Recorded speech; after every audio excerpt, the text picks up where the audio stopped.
ನೀವು ಒಂದು ವಿಚಾರ ಹೇಳಿದ್ರಿ ಪಾಕೆಟ್ ಲಕ್ಷ್ಮಿ ಅಂತ. ಸೊ ಅವತ್ತೇ ಕೇಳಬೇಕು ಅಂತ ಅನ್ಕೊಂಡೆ, ಏನದು ಪಾಕೆಟ್ ಲಕ್ಷ್ಮಿ ಅಂತಂದ್ರೆ ಅದರಿಂದ ನಮಗೆ ಹೇಗೆ ಅದೃಷ್ಟ ಅನ್ನೋಂಥದ್ದು ಸಿಗುತ್ತೆ, ಎಲ್ರಿಗೂ ಇದು ಅನುಕೂಲ ಆಗೋ ತರದ್ರಲ್ಲಿ ಇದೆಯಾ ಏನು ಅಂತ ತಿಳ್ಕೊಳ್ಬೇಕು ಅನ್ನೋ ಆಸೆ ಗುರುಗಳೇ. ಆಕ್ಚುಲಿ ನಾನು ಹೇಳ್ಬಾರ್ದಾಗಿತ್ತು, ಅದೊಂದು ಫೋನಲ್ಲಿ ಬಂದ್ಬಿಡುತ್ತೆ ನನಗೆ, ಅದೊಂದು ರೋಗ ನನಗೆ. ನಾನು ಹೇಗೆ ಮಾಡ್ತೀನಿ ಅಂತಂದರೆ, ಕೆಲವು ಸಮಸ್ಯೆಗಳು ಅಂತ ಹೊತ್ಕೊಂಡು ಬಂದವರನ್ನು ಮೈಂಡಲ್ಲಿ ಇಟ್ಕೊಂಡು ನಾನು ಆಲೋಚನೆ ಮಾಡ್ತೀನಿ.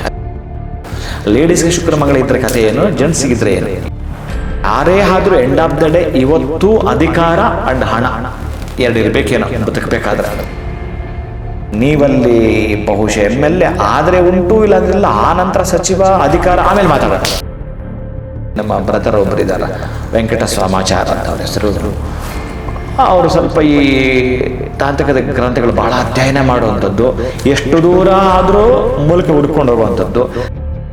ಆ ಲಕ್ಷ್ಮಿಗೆ ಸಂಬಂಧಪಟ್ಟ ಆ ಒಂದು ತಾಮ್ರದ ತಗಡು ಎಷ್ಟಿರಬೇಕು, ಆ ಲಕ್ಷ್ಮಿಗೆ ಸಂಬಂಧಪಟ್ಟ ಮೂಲಿಕೆಗಳು ಎಷ್ಟಿರಬೇಕು, ಆ ಲಕ್ಷ್ಮಿಗೆ ಸಂಬಂಧಪಟ್ಟ ರಕ್ಷೆ ಎಷ್ಟಿರಬೇಕು, ಎಷ್ಟು ತರಹದಂತಂದ್ರೆ ಅಷ್ಟೆಲ್ಲ ಹಾಕಿ ಅದರ ವ್ಯವಸ್ಥೆ ಮಾಡಿರುತ್ತೆ. ನಿಮ್ಗೆ ಹಣ ಬರೋದು ಬಲ್ಲ ಮೂಲಗಳು, ನಾನಾ ತರಹದ ಒಟ್ಟಾರೆ ಪಾಕೆಟಲ್ಲಿ ಇಟ್ಕೊಂಡಾಗ ಖಾಲಿ ಆಗಲ್ಲ. ಇದನ್ನ ನಾನು ಈ ಥರ ತೋರಿಸಿದ್ರೆ ಕಮರ್ಷಿಯಲ್ ಆಗಿ ಪ್ಲಾನ್ ಇದೆ.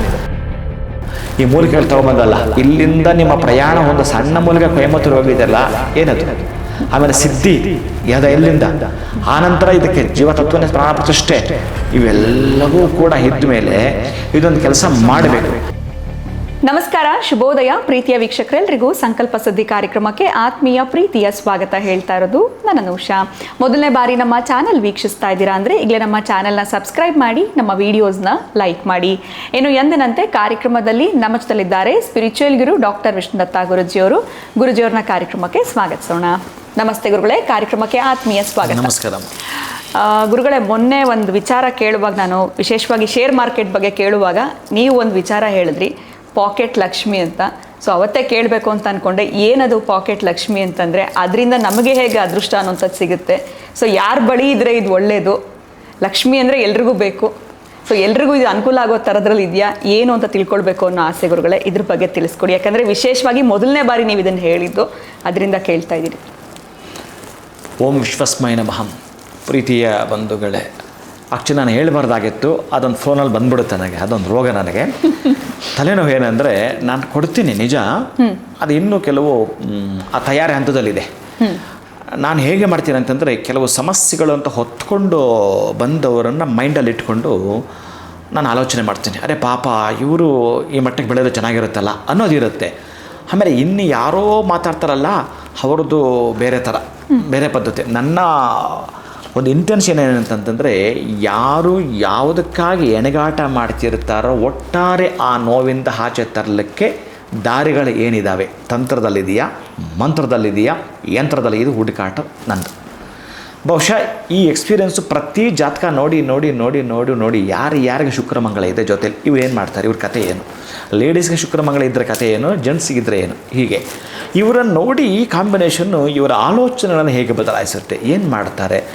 ಎಷ್ಟು ಜನ ಈ ಒಂದು ಹಣಕಾಸಿನ, ಯಾರೇ ಆದರೂ ಎಂಡ್ ಆಫ್ ದ ಡೇ ಇವತ್ತು ಅಧಿಕಾರ ಅಂಡ್ ಹಣ ಎರಡು ಇರಬೇಕೇನೋ ಬದುಕಬೇಕಾದ್ರೆ, ಹಂಗಿದೆ. ಇನ್ಫ್ಲುಯೆನ್ಸ್ ಅಂಡ್ ಹಣ ಇವೆರಡೇ ಕೆಲಸ ಮಾಡ್ತವೆ ಅನ್ಬೇಕಾದ್ರೆ, ಸರಿ ಇನ್ಫ್ಲುಯೆನ್ಸ್ ಮಾಡುವಂಥದ್ದು, ನೀವು ಎಲೆಕ್ಷನ್ ಕಂಟೆಸ್ಟ್ ಮಾಡಿ ಗೆದ್ದು ಎದ್ದು ಬಿದ್ದು ಬಂದು ನೀವಲ್ಲಿ ಬಹುಶಃ MLA ಆದರೆ ಉಂಟು, ಇಲ್ಲಾಂದ್ರಿಲ್ಲ. ಆ ನಂತರ ಸಚಿವ, ಅಧಿಕಾರ, ಆಮೇಲೆ ಮಾತಾಡೋಣ. ಹೀಗೆ ಎಷ್ಟು ಸ್ತರಗಳಿದ್ದಾವೆ ನೋಡಿ. ನಾನು ಹೇಳ್ತಿರೋದು ಒಂದು ಉದಾಹರಣೆ ಮಾತ್ರ. ನಿಮ್ಮ ಬದುಕು ಕಟ್ಟಿಕೊಳ್ಳಬೇಕಾದರೂ ಏಳು ಬೀಳುಗಳು, ಆ ಎಡರು ತೊಡರುಗಳ ಮಧ್ಯೆ ನಮ್ಮ ಬದುಕನ್ನು ಬಹುಶಃ ನಾವು ಇನ್ನೊಬ್ರಿಗೆ ಹೋಲಿಕೆ ಮಾಡ್ಕೊಳ್ತೀವಿ. ನಾವು ಅವರಾಗೆ ಅಥವಾ ಅವ್ರಿಗಿಂತೂ ಚೆನ್ನಾಗಿ ನಮ್ಮ ಕುಟುಂಬಸ್ಥರೋ, ನಮ್ಮ ಸ್ನೇಹಿತರೋ, ಈ ಮಧ್ಯಮ ವರ್ಗದವ್ರದ್ದು ಇದೇ ರಾಮಾಯಣ. ಇನ್ನೊಬ್ರಿಗೆ ಹೋಲಿಕೆ ಮಾಡ್ಕೊಂಡು ಬದುಕೋಕೆ ಹೋಗಿ ಹೋಗಿ ಹೋಗಿ ಹಾಳಾಗೋದು. ನಮ್ಮ ಸದಭಿರುಚಿ ಹಂಗಿರ್ತವೆ, ಹಂಗಿರಲ್ಲ. ಇವರು ಬಿಡಲ್ಲ ಮನೇಲಿರೋರು. ಅದಕ್ಕೆ ಅವ್ರು ನೋಡಿ ಹಾಗೆ, ಇವ್ರು ನೋಡಿ ಹೀಗೆ, ಈಗ ಅಂದು ಪಾಪ ಸುಸ್ತು ಮಾಡಾಕಿರ್ತಾರೆ, ಕಂಪೇರ್ ಮಾಡ್ಕೊಳ್ಳುವಂಥದ್ದು ಜಾಸ್ತಿ. ಅದು ಇದೆಯಲ್ಲ, ಇದೆ. ಇದರಿಂದಲೇ ಈಗ ಅವ್ರಿಗೆ ಬರೋ ಸಂಬಳ ಸಾಕು ಜೀವನ ಮಾಡೋಕ್ಕೆ. ಈ ಕಂಪೇರಲ್ಲೇ ನಾವು ಹಾಳಾಗಿತ್ತು. ಅವ್ರು ಹಂಗೆ ಹೆಸರು ಮಾಡಿದ್ರು, ಇವ್ರು ಹಿಂಗೆ ಹೆಸರು ಮಾಡಿದ್ರು. ಅವರವರು ಪಡೆದುಕೊಂಡು ಬಂದ ಭಾಗ್ಯ. ಅದೇ ಅವ್ರಿಗೆ ಇನ್ನೆಷ್ಟೋ ಸಮಸ್ಯೆಗಳಿದೆ, ಅವನೇ ಅದನ್ನು ತೋರಿಸ್ಕೊಳ್ತಾ ಇಲ್ಲ. ಯಾವುದೋ ಒಂದೆರಡು ನೋಡಿಬಿಟ್ಟಿರ್ತೀರಿ ನೀವು, ಅವ್ರ ಮನೆ ಒಂದು ಕಾರು, ಒಂದಷ್ಟು ಹಣ. ಅದಕ್ಕೆ ನಾವೇನು ಮಾಡ್ತೀವಿ, ಅವ್ರಿಗೆ ಹೋಲಿಕೆ ಮಾಡ್ಕೊಂಡು ಸಾಯೋದೇ ನಮ್ಮ ವಾಡಿಕೆ ಆಗಿದೆ, ಅದೊಂದು ದರಿದ್ರ ಆಗಿದೆ. ಅದಕ್ಕೆ ಬಹುಶಃ ನನ್ನ ಬಳಿ ಬರ್ತಕ್ಕಂಥವ್ರಿಗೆ ಹಿಡಿದು ಮಾತಾಡ್ತಾ ಒಂದಷ್ಟು ಜನಕ್ಕೆ ನಾನು ಇದನ್ನೇ ಪರ್ಯಾಯವಾಗಿ ಗಜಲಕ್ಷ್ಮಿ ಸಂಪುಟೀಕರಣ ಅಂತ ಅದು ದಿಗ್ಬಂಧನಕ್ಕೆ ನಡೆಯುವಂಥವ್ರಿಗೆ ಅದೊಂದು ಪ್ಲ್ಯಾನ್ ಇರುತ್ತೆ. ಬಟ್ ಇದು ಹೇಗೆ ಅಂತಂದರೆ, ನಾವು ನಮ್ಮ ಈ ಸಿದ್ಧಿ ಆಗಿರೋವಂಥವ್ರು ಒಂದು 6 ಜನ ಬೀಜಾಕ್ಷರ ಬರಿತೀವಿ. ಕೆಲವೊಂದಕ್ಕೆ ಕಾನ್ಫರೆನ್ಸ್ ಕಾಲ್ ಹಾಕ್ಕೊಂಡು ಹೋರ ಟೈಮಲ್ಲೇ ಕೆಲವು ಬರಿತೀವಿ, ಗುರುವಿನ ಹೋರ, ಶುಕ್ರನ ಹೋರ ಟೈಮಲ್ಲೇ ಕೆಲವು ಬರೀತಿರ್ತೀವಿ. ಇಂಥ ಸಂದರ್ಭ ಇಂಥವ್ರಿಗೆ ಬರೀಬೇಕು ಅಂತ ಅದೊಂದು OTP ಹೇಗೆ ಇರುತ್ತೆ ಅಂತಂದರೆ, ಒಬ್ರಿಗೊಬ್ರು ಅದು ತಗೊಳ್ತಾ ಇರಬೇಕು ತಕ್ಷಣ ಆ ಪದ್ಧತಿಯಲ್ಲಿ ಮಾಡ್ತಕ್ಕಂಥದ್ದು ಮಾತಾಡಿಕೊಂಡು ಬರ್ತೀವಿ. ನಮ್ಮ ಬ್ರದರ್ ಒಬ್ಬರಿದ್ದಾರೆ, ವೆಂಕಟ ಸ್ವಾಮಾಚಾರ ಅಂತ ಅವ್ರ ಹೆಸರು. ಅವರು ಸ್ವಲ್ಪ ಈ ತಾಂತ್ರಿಕ ಗ್ರಂಥಗಳು ಭಾಳ ಅಧ್ಯಯನ ಮಾಡುವಂಥದ್ದು, ಎಷ್ಟು ದೂರ ಆದರೂ ಮೂಲಿಕೆ ಹುಡ್ಕೊಂಡು ಹೋಗುವಂಥದ್ದು. ತೀರಾ ಸಣ್ಣ ಮೂಲಿಕೆ ಅದು, ಏನೇ ಕಾರಣ ಬೇಕು ಆ ಮೂಲಿಕೆ ಅಷ್ಟು ದೂರದಿಂದ ತರ್ತೀಯ ಅಂತ, ಎಲ್ಲಿಂದ ಎಲ್ಲಿಗೆ ಆ ನಕ್ಷತ್ರ ಅಂತ ಇದ್ದಾಗ ಏನಾದರೂ ಸರಿಯೇ ಅದು ಕೊಯಮತ್ತೂರ್ಗಾಗ ತೊಗೊಂಡು ಬರೋ ತನಕ ಬಿಡಲ್ಲ. ಅಂದರೆ ಅದು ಏನು ಅವರ ಹಸಿವೇನು ಅಂತಂದರೆ, ಅರೆ ಈ ಮಂತ್ರ ಎಲ್ಲ ಬರೆದ ಮೇಲೆ ಈ ಶಾಸ್ತ್ರದಲ್ಲಿ ಇದು ಹೇಳಿದೆ, ಈ ತಾಂತ್ರಿಕ ಪದ್ಧತಿಯಲ್ಲಿ ಇದು ಹೇಳಿದೆ, ಈ ಮೂಲಿಕೆ ಹಾಕ್ತಿದ್ರೆ ಹೇಗೆ ಅನ್ನೋವಂಥದ್ದು. ಈಗ ನೀವು ನಮ್ಮ ಮನೆ ಒಳಗಡೆ ಬರಬೇಕಾದ್ರೆ ಅದನ್ನೊಂದು ಅಷ್ಟಲಕ್ಷ್ಮಿ ಇದೆ ನೋಡಿ, ಒಂದ್ಸಲ ಅದನ್ನು ಮೇಲೆ ಕೆತ್ತಿ ನೋಡಿ, ಅಷ್ಟು ತೂಕ ಇದೆ. ಲಕ್ಷ್ಮಿಗೆ ಸಂಬಂಧಪಟ್ಟ ಬೀಜಾಕ್ಷರದ ಸೈಜ್ ಎಷ್ಟಿರಬೇಕು, ಆ ಲಕ್ಷ್ಮಿಗೆ ಸಂಬಂಧಪಟ್ಟ ಮಂತ್ರ ಎಷ್ಟಿರಬೇಕು, ಆ ಲಕ್ಷ್ಮಿಗೆ ಸಂಬಂಧಪಟ್ಟ ಆ ಒಂದು ತಾಮ್ರದ ತಗಡು ಎಷ್ಟಿರಬೇಕು, ಆ ಲಕ್ಷ್ಮಿಗೆ ಸಂಬಂಧಪಟ್ಟ ಮೂಲಿಕೆಗಳು ಎಷ್ಟಿರಬೇಕು, ಆ ಲಕ್ಷ್ಮಿಗೆ ಸಂಬಂಧಪಟ್ಟ ರಕ್ಷೆ ಎಷ್ಟಿರಬೇಕು, ಎಷ್ಟು ತರಹದಂತಂದರೆ ಅಷ್ಟೆಲ್ಲ ಹಾಕಿ ಅದನ್ನು ವ್ಯವಸ್ಥೆ ಮಾಡಿರ್ತೀವಿ. ಅದನ್ನು ನಾವು ಇಟ್ಕೊಂಡು ಏನು ಪೂಜೆಗೆ ಮಾಡಿರ್ತೀವೋ ಅದು ಕೂಡ ಪ್ರತಿಫಲ ಬೇರೆ ಇರುತ್ತೆ. ಹೀಗೆ ನಾವು ಸಾಮಾನ್ಯ ನೋವಲ್ಲಿರ್ತಕ್ಕಂತಹ ಜನರನ್ನು ಸ್ಟಡಿ ಮಾಡಿ ಅದನ್ನು ನಾನು ಅದೃಷ್ಟ ಲಕ್ಷ್ಮಿ ಇದು, ಯಾಕಂದರೆ ಕುಬೇರನಿಗೆ ಸಂಬಂಧಪಟ್ಟ ನಂಬರ್ಸು ಲಕ್ಷ್ಮಿಗೆ ಸಂಬಂಧಪಟ್ಟ. ಆಮೇಲೆ ಇನ್ನೊಂದು ಬಹಳ ಮುಖ್ಯವಾಗಿ ಏನಂತಂದರೆ, ನಾವು ಆ ತಾಮ್ರದ ಆ ಶೀಟ್ ಏನು ಬರುತ್ತೆ, ಮಾಮೂಲಿ ಅದನ್ನು ಬಾಕ್ಸ್ ಮಾಡೋದಷ್ಟೇ ಅದು, ಆದರೂ ಅದನ್ನು ಹೋಮ ಮಾಡೋ ಅಂಥದ್ದು ಬೆಂಕಿ, ಮಾಮೂಲಿ ಕಟ್ಟಿಗೆ ಹಾಕಿ ಬೆಂಕಿ ಅಲ್ಲ, ಹೋಮ ಮಾಡತಕ್ಕಂತಹ ಬೆಂಕಿಯಾಗಿ ಇಟ್ಟು ಆ ಇಡೋದೇನಕ್ಕೆ, ಅದನ್ನು ಶುದ್ಧಿ ಮಾಡೋಕ್ಕೆ. ಅದನ್ನು ಯಾರು ಮುಟ್ಟಿದ್ರೆ, ಎಲ್ಲಿ ಮುಟ್ಟಿದ್ರೆ, ಹೆಂಗೆ ಬಂತು ಅದರೆಲ್ಲ ಪೂರ್ತಿ ಶುದ್ಧಿ ಮಾಡಲಿಕ್ಕೆ ಅದನ್ನು ಬಿಸಿ ಮಾಡಿ ಆನಂತರ ಅದಕ್ಕೆ ನಾವು ಬಳಸ್ತಕ್ಕಂತಹದ್ದು ಜಾಕಾಯಿಯಿಂದ ಹಿಡಿದು ನಿಂಬೆಹಣ್ಣನ್ನು ಹಾಕಿ ತಿಕ್ಕಿ ಶುದ್ಧಿ ಮಾಡೋದು ಬಾಕ್ಸ್ ಅಷ್ಟೇ. ಅದು ನಾಡು ಬೀಜಾಕ್ಷರ ಅಂದರೆ ಇಷ್ಟು ಪ್ರಿಕಾಷನ್ ತಗೊಳ್ತೀವಿ, ಇಷ್ಟು ಕೇರ್ ತಗೊಳ್ತೀವಿ, ಇಷ್ಟು ಕೇರ್ ತೊಗೊಂಡು ಒಂದೊಂದು ಅಂಶವು ಎಲ್ಲೂ ನಾವು ಕಾಂಪ್ರಮೈಸ್ ಆಗಲ್ಲ. ಮಾಡೋ ಸಬ್ಜೆಕ್ಟ್ ಅದಕ್ಕೆ ಮ್ಯಾನ್ ಮೇಡ್. ಅದು ಹೇಗೆ ಅಂತಂದರೆ, ನೀವು ಮಾರ್ಕೆಟಲ್ಲಿ ಸಿಗೋ ವಸ್ತು ಅಲ್ಲ ಅವು, ಮೂಲಿಕೆಗಳು ಸಿಕ್ಕೆಲ್ಲ ಸ್ಟಾಪ್ ಮಾಡಿದೀವಿ ಈಗ. ಅದು ಹೇಗಿದೆ ನೋಡ್ಬೋದಾ ಗುರುಗಳು? ನೋಡಲಿಕ್ಕೆ ಅದು ಕಾರಣ ಒಂದು ಕಡು ಅದು ಒಂದು ನಿಮಗೆ ತೋರಿಸ್ತೀನಿ, ಆಮೇಲೆ ಸ್ಕ್ರೀನ್ ಮೇಲೆ ಹಾಕಕ್ಕೆ ಹೇಳ್ತೀನಿ ಏನೇನು ಪದಾರ್ಥ ಹಾಕ್ತೀವಿ ಅಂತ.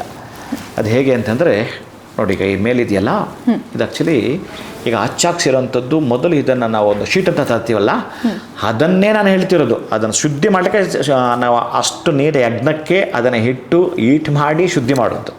ಆನಂತರ ಇದಕ್ಕೆ ಹಚ್ಚಾಕ್ಸ್ತಕ್ಕಂಥದ್ದು ಯಾವ ಯಾವ ಬೀಜಾಕ್ಷಿ ಎಲ್ಲಿ ಬರಬೇಕು, ಆಮೇಲೆ ಈ ಲಕ್ಷ್ಮಿ ಮತ್ತು ಕುಬೇರರು ಈ ಸಂಖ್ಯೆಗಳು ಎಷ್ಟು ಬರಬೇಕು, ಈ ಬಾಕ್ಸ್ ರೆಡಿಯಾಗಿ ಇದರ ಒಳಗಡೆ ಬೂರ್ಜ ಪತ್ರೆಯ ಮೇಲೆ ಬರೆದಿರೋ ಅಂಥದ್ದು. ಈಗ ಬೂರ್ಜ ಪತ್ರೆ ಕೂಡ ನಾನು ಹೇಳ್ತೀನಿ ವಿನೋದಿಗೆ, ಆ ಮೂಲಿಕೆಗಳೆಲ್ಲ ನಾವು ಇದರೊಳಗಡೆ ಏನೇನು ಆ್ಯಡ್ ಮಾಡಿರ್ತೀವಿ ಅಂತ.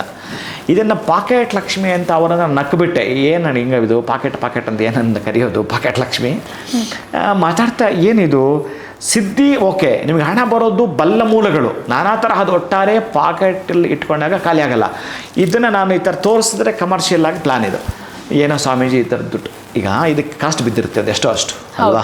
ತಾಮ್ರ ತೊಗೊಳ್ಳೋಕ್ಕೆ ನಾವು ಒಂದು ಮಣ ತರಿಸ್ತೀವಿ, 1-2 ತರಿಸಲ್ಲ, KG ಗಟ್ಟಲೆ ತರಿಸಿರ್ತೀವಿ. ಈ ಹಚ್ಚಾಕಿರ್ತಾನೆ ಅವನೊಬ್ಬ, ಆ ಹಚ್ಚಾಕ್ ಕೊಡಪ್ಪ ಅಂತಂದ್ರೆ ಅವ್ನು ಹಚ್ಚಾಕಿರೋನು ಸುಮ್ಮನೆ ಆಗ್ತಾನಾ? ಇಲ್ಲ. ಈ ಸೀಟ್ ಅವ್ನು ಸುಮ್ಮನೆ ಕೊಡ್ತಾನಾ? ಈ ಮೂಲಿಕೆಗಳು ತೊಗೊಂಬಂದಲ್ಲ, ಇಲ್ಲಿಂದ ನಿಮ್ಮ ಪ್ರಯಾಣ ಒಂದು ಸಣ್ಣ ಮೂಲಿಕೆ ಕೊಯಮತ್ತೂರು ಹೋಗಿದೆಯಲ್ಲ, ಏನದು? ಆಮೇಲೆ ಸಿದ್ಧಿ ಎಲ್ಲಿಂದ, ಆನಂತರ ಇದಕ್ಕೆ ಜೀವತತ್ವನೇ ಪ್ರಾಣ ಪ್ರತಿಷ್ಠೆ, ಇವೆಲ್ಲವೂ ಕೂಡ ಇದ್ದ ಮೇಲೆ ಇದೊಂದು ಕೆಲಸ ಮಾಡಬೇಕು.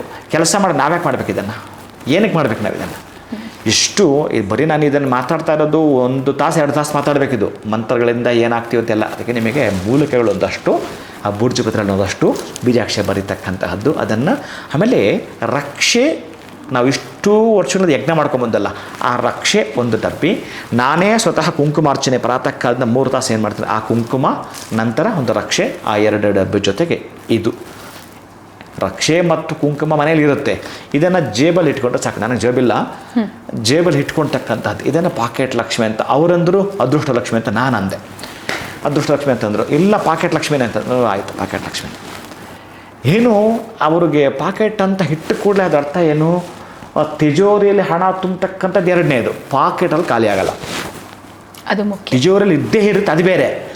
ಆದರೆ ಇದನ್ನು ಇಟ್ಟುಕೊಂಡು ನಿಮ್ಮ ಸಂಕಲ್ಪಗಳು, ನಿಮ್ಮ ಪ್ರಯಾಣ ಮುಂದುವರಿಯಲಿ ಅನ್ನಲಿಕ್ಕೆ ಮಾಡಿರೋವಂಥದ್ದು. ಇದಕ್ಕಿನ್ನೂ ನಾವು ಪ್ಲ್ಯಾನಲ್ಲಿ ಹೋಗ್ತಾ ಇರೋದ್ರಿಂದ ಈಗ ಇದನ್ನು ಬಹುಶಃ ನೆಕ್ಸ್ಟ್ ಅಮಾವಾಸ್ಯೆಯಿಂದ ಆಚೆಗೆ ಕೇಳಿದವರಿಗೆ ಕೊಡಲಿಕ್ಕೆ ಅಂತ ಮಾಡಿರುವಂಥ ಪದ್ಧತಿ ಇದು. ಇದು ಸಿದ್ಧಲಕ್ಷ್ಮೀರ್ ಮೋಕ್ಷಲಕ್ಷ್ಮೀರ್ ಜಯಲಕ್ಷ್ಮೀರ್ ಸರಸ್ವತಿ ಶ್ರೀಲಕ್ಷ್ಮೀರ್ ವರಲಕ್ಷ್ಮೀಶ್ಚ ಪ್ರಸನ್ನ ಮಮ ಸರ್ವದಾ. ವೇದ ಏನು ಹೇಳಿದೆಯೋ ಅದರ ಪ್ರಕಾರವಾಗಿರತಕ್ಕಂತಹದ್ದು ತಾಂತ್ರಿಕ ಪದ್ಧತಿಯ ಸಿದ್ಧತೆ, ಮಾಂತ್ರಿಕ ಪದ್ಧತಿಯ ಸಿದ್ಧತೆ, ತಾಂತ್ರಿಕ ಪದ್ಧತಿಯ ಸಿದ್ಧತೆ. ಹಾಗೇ ಈ ಒಂದು ನಂಬರ್ಸ್ ಕುಬೇರನಿಗೆ ಸಂಬಂಧಪಡ್ತಕ್ಕಂತಹದ್ದು, ಜೊತೆಗಿರ್ತಕ್ಕಂತಹದ್ದು ಆ ಒಂದು ಕುಬೇರ ಲಕ್ಷ್ಮಿಯ ಆ ಒಂದು ವಿಗ್ರಹಗಳು ಏನು ನಿಮಗೆ ಎಂಬ್ಲಮಲ್ಲಿ ಕಾಣ್ತಾ ಇದೆಯೋ ಆ ಒಂದು ಮುದ್ರಾಂಕ, ಜೊತೆಗಿರ್ತಕ್ಕಂತಹ ಮೂಲಿಕೆಗಳು, ಆ ಷಟ್ಕೋಣಗಳು, ಆ 4 ಬದಿಯ ಓಂಕಾರಗಳು, ಇನ್ನು ಅದಕ್ಕೆ ಸಂಬಂಧಪಟ್ಟ ಕವಾಟ ದ್ವಾರಗಳು, ಇನ್ನು ಒಳಗಡೆ ಇರತಕ್ಕಂತಹ ಮೂಲಿಕೆಗಳು, ಡುಡ್ಡುಕ ತಾಳ ರಸ್ವ ಮದ್ದಳ ಝೇಂಕಾರ ವಾದ್ಯಘೋಷಿಯಿಂದ ಇದನ್ನು ಸಿದ್ಧಪಡಿಸಿರತಕ್ಕಂಥ ಜೀವ ತತ್ವನ್ಯಾಸ ಹೋಮಾದಿಗಳಿಂದಲೂ, ಆ ಮಂತ್ರ ಪುರಸರ ಸಿದ್ಧಿ ಆಗಿರ್ತಕ್ಕ ಸಾಧಕರಿಂದಲೂ, ಇದು ಪ್ರತಿಯೊಂದು ಹಂತದಿಂದಲೂ ಕೂಡ ಇದನ್ನು ಮಾಡಬೇಕು ಅಂತ ಹಿಡಿದರೆ ಅಡಿಯಿಂದ ಮುಡಿ ತನಕ ಮಡಿಯಿಂದಲೇ ಇದನ್ನು ಮಾಡಿರೋದು. ಅಷ್ಟು ಸಿದ್ಧತೆ ಇದೆ. ಅದಕ್ಕಾಗಿ ಆಮೇಲೆ ಇದನ್ನು ಅಪೇಕ್ಷೆ ಪಟ್ಟು ನಮಗೆ ಸಣ್ಣದೊಂದು ಡೌಟ್ ಬಂದರೂ ತಗೊಳ್ಬಾರ್ದು. ಡೌಟ್ ಬಂದರೂ ತಗೊಳ್ಬಾರ್ದು. ನಂಬಿಕೆನೂ ಅಲ್ಲ, ಬೇಕೇ ಬೇಕು. ಆ ಪದ್ಧತಿ ನಂಬಿಕೆನೂ ಪಕ್ಕಕ್ಕಿದೆ ಅತ್ಲಾಗೆ, ಬೇಕೇ ಬೇಕು ಅಂಥವರೆಗೆ ಮಾತ್ರ ಇದು ನೀವು ಇನ್ನು ನಾನು ಏನು ಹೇಳಬಾರ್ದಲ್ಲಿ ಅಷ್ಟು ಅದ್ಭುತವಾಗಿರುವಂಥ ಚಮತ್ಕಾರವನ್ನು ಮಾಡಿಕೊಟ್ಟಿತ್ತು. ಆಪ್ಷನ್ ಇಲ್ಲ ನನಗೆ. ಈ ಕೆಲವೊಬ್ಬರಿಗೆ ನಮಗೆ ಅಕ್ಷಯ ವೃಕ್ಷ ನಾವು ಮಾಡ್ತಾ ಇದ್ವಲ್ಲ, ಅಕ್ಷಯ ವೃಕ್ಷ ಅನ್ನೋದು ಕೆಲವರಿಗೆ ಪಾಪ ಕಾಸ್ಟ್ಲಿ ಅನ್ನಿಸ್ತಾ ಇತ್ತು. ಒಂದು, ಎರಡನೇದು ಅಲ್ಲಿ ಮನೇಲಿ ಇಟ್ಕೊಂಡಿರ್ತೀವಿ. ಇದು ಒಬ್ಬ ವ್ಯಕ್ತಿಯ ಸಂಚಾರ ಕ್ರಿಯೆಯಲ್ಲಿ ವ್ಯಾವಹಾರಿಕವಾಗಿ, ವ್ಯಾಪಾರಿಕವಾಗಿ, ಸಂಚಾರಿಕವಾಗಿ, ರಾಜಕೀಯವಾಗಿ ಏನೆಲ್ಲ ಕೂಡ ಓಡಾಟ ಮಾಡ್ತಿರ್ತಾರೋ ಭಾಳ ಅದ್ಭುತವಾಗಿ ಇದು ಅವರ ಜೊತೆಯಲ್ಲಿ ಇದ್ದರೇ ಏನು ಮಾಡಿಕೊಡುತ್ತೆ ಅನ್ನೋದನ್ನು ಅವರೇ ಅನುಭವಿಸಿ ನೋಡಬೇಕು. ಅಂತಹದೊಂದು ನಮ್ಮ ಬ್ರದರ್ ಲೆಕ್ಕದಲ್ಲಿ ಇದು ಪಾಕೆಟ್ ಲಕ್ಷ್ಮಿ, ನನ್ನ ಲೆಕ್ಕದಲ್ಲಿ ಅದೃಷ್ಟ ಲಕ್ಷ್ಮಿ. ಯಾರು ಹೇಗೆ ತೆಗೆದುಕೊಳ್ತಾರೋ ಒಟ್ಟಾರೆಗೆ ಅವರು ಏನು ಅಂದ್ಕೊಳ್ತಾರೋ ಆ ಲಕ್ಷ್ಮಿ ಇದು. ಗುರುಗಳೇ ನನಗೆ ಅಮೃತ ಲಕ್ಷ್ಮಿ, ನನಗೆ ಇದು ಸಿಕ್ತು ಅದು ಸಿಕ್ತು ಅಂತಕ್ಕಂಥದ್ದು, ನನಗೆ ಹಣದ ಲಕ್ಷ್ಮಿ, ನನಗೆ ಧನಲಕ್ಷ್ಮಿ, ನನಗೆ ಧಾನ್ಯಲಕ್ಷ್ಮಿ, ನನಗೆ ಸಿದ್ಧಲಕ್ಷ್ಮಿ, ನನಗೆ ಮೋಕ್ಷಲಕ್ಷ್ಮಿ, ಏನು ಇದೆಯೋ ಗುರುಗಳೇ ಹಬ್ಬ ಇದು ಬಂದ ಮೇಲೆ ನನಗೆ ಆ ಕಷ್ಟ ಹೋಯ್ತು ಗುರುಗಳೇ ಅಂದರೆ ಮೋಕ್ಷಲಕ್ಷ್ಮಿ. ಆ ಕಷ್ಟ ಯಾವಾಗ ಈ ಒಂದು ನೋವಿಗೆ ಮೋಕ್ಷ ಸಿಗುತ್ತೋ, ಯಾವಾಗ ಈ ಕಷ್ಟಕ್ಕೆ ಮೋಕ್ಷ ಸಿಗುತ್ತೋ ಹೋಗತ್ಲಾಗೆ ಮೋಕ್ಷಲಕ್ಷ್ಮಿನೇ ಲೆಕ್ಕ. ಹಾಗೆ ಇದನ್ನು ಸಿದ್ಧಪಡಿಸಿರತಕ್ಕಂಥ ಉದ್ದೇಶ ಪ್ರೀತಿಯ ಬಂಧುಗಳೇ. ಅದು ಕೂಡ ಪ್ರೀತಿಯಿಂದಲೇ ಒಪ್ಕೊಳ್ತೀನಿ ಅನ್ನೋರಿಗೆ ನಾನಾ ತರಹದ್ದು ನಿಮಗೆ ಎಷ್ಟು ಪ್ರಶ್ನೆ ಬಂದರೂ ಅದಕ್ಕೆ ನಾನು ನಿಮ್ಮ ಹತ್ರ ಮಾತಾಡ್ತಿರ್ತೇನೆ. ಆದರೆ ಇಲ್ಲ ಸಲ್ಲದಿದೆಯಲ್ಲ ಅವೆಲ್ಲ ಪಕ್ಕಕ್ಕಿಡಬೇಕು. ಒಟ್ಟಾರೆ ನಿಮ್ಮ ಅಭಿವೃದ್ಧಿಯ ಪಥದಲ್ಲಿ ನಡೆಯಬೇಕಾ? ನಾನು ಒಟ್ಟಾರೆಯಾಗಿ ನನ್ನ ಪಾಕೆಟ್ ಖಾಲಿ ಆಗಬಾರ್ದಾ? ಎರಡನೇದು ಏನಾದರೂ ಸರಿನೇ ನಾನು ಮಾಡಿಯೇ ತೀರಬೇಕು, ನಾನು ಹೋಗುವಂಥ ವ್ಯವಹಾರದಲ್ಲಿ ಲಾಭವನ್ನು ಅನ್ನೋಂಥವರೆಗೆ ಇದು ಒಂದು ರೀತಿಯ ಆಕಾಂಕ್ಷೆಯ ಬಲವಾಗಿ, ಆನಂದದ ಧನವಾಗಿ ನಿಮ್ಮ ಮನೆಗೆ ಬರುವಂಥದ್ದು ಪ್ರೀತಿಯ ಬಂಧುಗಳೇ. ಖಂಡಿತ ಗುರುಗಳೇ. ಸೊ ಆ ಒಂದು ಪಾಕೆಟ್ ಲಕ್ಷ್ಮಿ ಆಗಿರ್ಬೋದು, ಅದೃಷ್ಟ ಲಕ್ಷ್ಮಿನ ನಾವು ಪಡೆದುಕೊಳ್ಬೇಕು ಅಂತಂದರೆ ನಾವು ಕೂಡ ಬ್ಲೆಸ್ಡ್ ಪುಣ್ಯವಂತರಾಗಿರಲೇಬೇಕು. ಅದರಲ್ಲಿರುವಂಥ ಒಂದು ಓಂಕಾರ ಆಗಿರ್ಬೋದು, ಯೂಸ್ ಮಾಡಿರುವಂಥ ಮೂಲಿಕೆಗಳಾಗಿರ್ಬೋದು, ಇನ್ನು ಕುಬೇರನ ಸಂಖ್ಯೆಗಳು, ಲಕ್ಷ್ಮಿ ಸಂಖ್ಯೆಗಳು, ವಿಶೇಷವಾಗಿ ಎಷ್ಟು ಅದರ ಒಂದು ತಯಾರಿಕೆಯಲ್ಲಿ ಶ್ರಮ ಇರುತ್ತೆ ಅನ್ನೋದ್ರ ಬಗ್ಗೆ ಕೂಡ ನಮಗೆ ನೀವು ತಿಳಿಸ್ಕೊಟ್ರಿ. ಬಹುಶಃ ನಾನು ಕೇಳಿಲ್ಲ ಅಂದರೆ ನೀವು ಇದನ್ನು ನಮಗೆ ಹೇಳ್ತಾ ಇರಲಿಲ್ಲ, ಮಿಸ್ ಹೇಳ್ತಿದ್ದೆ ಇನ್ನು ಲೇಟ್ ಆಗಿ. ಯಾವಾಗಲೂ ಈಗ ಮೊನ್ನೆ ಯಾವುದ್ರಲ್ಲ ಕೇಳಿದ್ರೆ ನೀವು, ಯಾಕಂದ್ರೆ ಸಿದ್ಧಪಡಿಸಿದ ಮೇಲೆ ನಮ್ಮ ಬಳಿ ಇರ್ತಾರಲ್ಲ. ಆಮೇಲೆ ಇನ್ನೊಂದು ನಮ್ಮ ಹುಡುಗ ಒಬ್ಬ ಯಾರು ಅಂತಂತಂದರೆ ಗುರುಗಳೇ ನನಗೆ ಕೊಟ್ಟಿದ್ದು ಭಾಳ ನೆನಪಂತು. ಪೆಟ್ರೋಲ್ ಬಂಕ್ ಮಾಡಿದ್ದಾನೆ, ಅವನ ಹೆಸರು ಅರುಣ್ ಅಂತಲೇ ಏನೋ. ಪೆಟ್ರೋಲ್ ಬಂಕ್ ಮಾಡಬೇಕಾದ್ರೆ 4 ವರ್ಷ ಎಣಗಾಟ ಮಾಡ್ದ. ಅವನಿಗೆ ಅಂತ ಹೇಳಿ ನಾನು ಸಿದ್ಧತೆ ಮಾಡಿದಾಗ ಇದನ್ನು ಇಟ್ಟುಕೊಂಡು ಓಡಾಡಿದಾಗ ಅವನಿಗಾಗಿರೋಂಥ ಎಕ್ಸ್ಪೀರಿಯೆನ್ಸ್ ಎಲ್ಲ ಹೇಳ್ದ. ಅದಾದ್ರಿಂದ ಅಷ್ಟು ಜನ ಕೇಳಿದ, ಅವರು ಎಕ್ಸ್ಪೀರಿಯೆನ್ಸ್ ಎಲ್ಲ ಹೇಳ್ತಾ ಬಂದರು. ಅವನು ಆ ಒಂದು 20 ದಿನದಲ್ಲಿ ಪಡ್ಕೊಂಡಿದ್ದು 4 ವರ್ಷದಿಂದ ಆಗದೇ ಇರೋ ಕೆಲಸಗಳನ್ನು 20 ದಿನದಲ್ಲಿ ಬಹುಶಃ ಒಂದು ದಿನ ಅವನ ಕೈಯಲ್ಲೇ ಮಾತಾಡ್ಸೋಣ. ನೀವು ನೆನಪಿಟ್ಕೊಳ್ಳಿ, ಪೆಟ್ರೋಲ್ ಬಂಕ್ ಹುಡುಗ ಅಂತ ಹೇಳಿ ನನಗೆ ಯಾವಾಗಲೂ ಅದನ್ನು ಅವನ ಕೈಲಿ ಮಾತಾಡ್ಸೋಣ. ಅವನು ಆ ಒಂದು ಒಳಗಡೆ ಹೇಳ್ತಾನಲ್ಲ, ಗುರುಗಳೇ ಕಳೆದೋಯ್ತು ಅಂದ. ಗುರುಗಳೇ ಕಳೆದೋಯ್ತು ಅಂತಂದರೆ ನಾನೇ ಕಳೆದೋದೆ. ಆಮೇಲೆ ನನ್ನ ಕೆಲಸ ಎಲ್ಲ ಹಿಂದಕ್ಕಾದು ಏನಕ್ಕಾದರೂ ಪೆಟ್ರೋಲ್ ಬಂಕ್ ಮಾಡೋದು ಅನಿಸ್ತು. ಅದಿದ್ದಾಗ ಹಂಗಿತ್ತು. ಕಳೆದಾದ್ಮೇಲೆ ನಂಗೆ ಕಥೆನೇ ಬೇಡ ಗುರುಗಳೇ, ನಾನು ಡಿಪ್ರೆಷನ್ಗೆ ಹೋದೆ. ಇವೆಲ್ಲ ಹೇಳ್ದ. ಆಮೇಲೆ ಅವನು ಶೇರ್ ಮಾರ್ಕೆಟ್ ಕೈ ಆಡಿಸೋನವನು, ಅವನು ಅಷ್ಟು ಈಸಿ ಇಲ್ಲ. ಅಷ್ಟು ಬುದ್ಧಿವಂತನವನು, ಅಷ್ಟು ಚೆನ್ನಾಗಿರೋಂಥವನು. ಕಳೆದುಕೊಂಡ ಮೇಲೆ ಅವನೊಂಥರ ಆದ, ಗುರುಗಳೇ ಇದು ನೀವು ನಾನು ಬೆಲೆ ಕಟ್ಟಲ್ಲ, ನೀವು ಏನು ಹೇಳ್ತೀರೋ ಅದು ನಾನು ಕೊಡಬಲ್ಲೆ, ಬಟ್ ನನಗೆ ಬೇಕೇ ಬೇಕು ಅಂದ. ಹಾಗೆ ಮಾಡೋಕ್ಕೆ ಬರಲ್ಲ. ಅದರಲ್ಲಿ ಏನು ತಲೆನೋವು ಅಂತಂದರೆ ಅವನಿಗೆ ಸಂಬಂಧಪಟ್ಟ ಕೆಲವು ಇಂಪಾರ್ಟೆನ್ಸ್. ನಾನು ಇದು ಯೂನಿವರ್ಸಲ್ಲಾಗಿ ಮಾಡುವಾಗ ಒಂದು ಕೋಡ್ ಇರುತ್ತೆ, ಅವನಿಗಂತ ಪರ್ಟಿಕ್ಯುಲರ್ಲಿ ಮಾಡೋದು ಮಾಡಿದ್ದೆ. ಮತ್ತೂ ಮಾಡಬೇಕು ಅಂತಂದರೆ ಈಗ ನನಗೆ ಆ ಒಂದು ಗಳಿಗೆಗಳು ಬೇಕು, ಆ ಮುಹೂರ್ತಗಳು ಬೇಕು, ಆ ಒಂದು ಅವನ ಪ್ರಕಾರ ಸಂಬಂಧಪಟ್ಟ ಜಾತಕ ಇವೆಲ್ಲ ಬೇಕು. ಹಾಗೆ ಟೈಮ್ ತೊಗೊಂಡು ಕಳಿಸಿಕೊಟ್ಟೆ. ಅವನೇ ಇದಕ್ಕೆ ದೊಡ್ಡ ಪ್ರೇರಣೆ. 4 ವರ್ಷಗಳಿಂದ ಆಗ್ತಿದ್ದ ಕೆಲಸವನ್ನು ಅವನು ಸಕ್ಸಸ್ ಪಡ್ಕೊಂಡು ಅವನೀಗ ಪೆಟ್ರೋಲ್ ಬಂಕ್ ಮಾಡಿಕೊಂಡು ಆನಂತರ ಹೊರಟಿದ್ದಾನಲ್ಲ, ಕಳ್ಕೊಂಡ ಮೇಲೆ ಅವನು ಬಂದಲ್ಲ, ಅವನು ಹೇಳ್ತಿದ್ದ ಫೋನಲ್ಲಿ, ಗುರುಗಳೇ ಅದು ಬಂದಮೇಲೆ ನಾನು ತುಂಬ ಚೆನ್ನಾಗಿದ್ದೀನಿ ಹಾಗೆ ಹೀಗೆ ಅಂತ ಹೇಳಿದ. ಆ ನಂತರ ಕಳ್ಕೊಂಡ ಮೇಲೆ ಅವನು ವ್ಯತ್ಯಪಟ್ಟದ್ದು ಮೈನಸ್ ಇತ್ತಲ್ಲ, ಆವಾಗ ನನಗೆ ಪ್ರೇರಣೆ ಕೊಟ್ಟಿದ್ದು, ಎಸ್ ಓಹೋ ಇದು ಅಂತ. ಅದಕ್ಕೆ ಮುಂದುವರಿತಾ ಇದ್ದೀನಿ. ನೀವು ಇದೇನಿಗೆ ನಾವು ಮಾಡಬೇಕಂತ ನಮ್ಮ ಮುಂದೆ ನಾವೇನು ಮಾಡ್ತೀವಿ ಅಂತಂದರೆ, ನಮ್ಮಲ್ಲೇ ಕೆಲವರಿಗೆ ಇದನ್ನು ಕೊಟ್ಕೊಂಡು ಮುಂದುವರ್ತೀವಿ. ಅವರ ಅನುಭವ ಹೇಳಿದ ಮೇಲೆ ಸುಮ್ಮನೆ ಜನ ಕೊಟ್ಟು ಪಾಪ ಅವ್ರಿಗೆ ಓರೇ ಆಗಬಾರ್ದು. ಇದು ನನ್ನ ಉದ್ದೇಶ ಇರುತ್ತೆ. ಅದಕ್ಕಾಗಿ ಆ ಹುಡುಗನೇ ಇದಕ್ಕೆ ಕಾರಣ, ನಮ್ಮ ಪೆಟ್ರೋಲ್ ಬಂಕ್ ಹುಡುಗ. ಖಂಡಿತ ಗುರುಗಳೇ, ಎಲ್ಲೋ ಒಂದು ಕಡೆ ಮಾರಾಟದ ಉದ್ದೇಶ ಅಲ್ಲ, ನಮ್ಮ ಒಂದು ಪಾಕೆಟ್ನಲ್ಲಿ ಇತ್ತು, ನಮ್ಮ ಜೊತೆನಲ್ಲಿ ಇತ್ತು ಅಂತಂದರೆ ಸದಾ ನಮ್ಮ ಬಳಿ ಹಣ ಇರುತ್ತೆ ಅನ್ನೋ ಒಂದು ವಿಚಾರವನ್ನು ತಿಳ್ಕೊಂಡ್ವಿ. ಅಷ್ಟಿದ್ರೆ ಸಾಕು ಅಂತ ಸಾಕಷ್ಟು ಜನ ಅಪೇಕ್ಷೆ ಪಡ್ತಾ ಇರ್ತಾರೆ. ಅಲ್ಲ, ಮಾರಾಟ ಮತ್ತೊಂದು ಅನ್ನೋರು ತಗೊಳ್ಬಾರ್ದು, ನೀವು ಅದೇ ತಗೊಳ್ಬಾರ್ದು, ಮನಸ್ಸಿಗೆ ಹಾಕೊಳ್ಳಬಾರ್ದು. ನಿಮಗೆ ಸೆಕೆಂಡ್ ಥಾಟ್ ಬಂತು ಅಂದ್ರೆ ನೀವು ತಗೊಳಕ್ಕೆ ಹೋಗ್ಬಿಡಿ ಅಂತ ನೇರವಾಗಿ ತಿಳಿಸ್ತೀವಿ. ಅನ್ನೋರು ತಗೋಬಾರ್ದು. ಖಂಡಿತ ಗುರುಗಳೇ, ಇಷ್ಟೆಲ್ಲ ಮಾಹಿತಿ ಪಾಕೆಟ್ ಲಕ್ಷ್ಮಿ ಬಗ್ಗೆ ತಿಳಿಸ್ಕೊಟ್ರಿ. ಧನ್ಯವಾದಗಳು ತಮಗೆ. ನಮಸ್ಕಾರ. ಹರೇ ಶ್ರೀನಿವಾಸ. ಇನ್ನು ಇವತ್ತಿನ ವಿಡಿಯೋ ತಮ್ಮೆಲ್ಲರಿಗೂ ಇಷ್ಟ ಆಗಿರುತ್ತೆ ಅಂತ ಭಾವಿಸ್ತೀನಿ. ನಮಸ್ಕಾರ.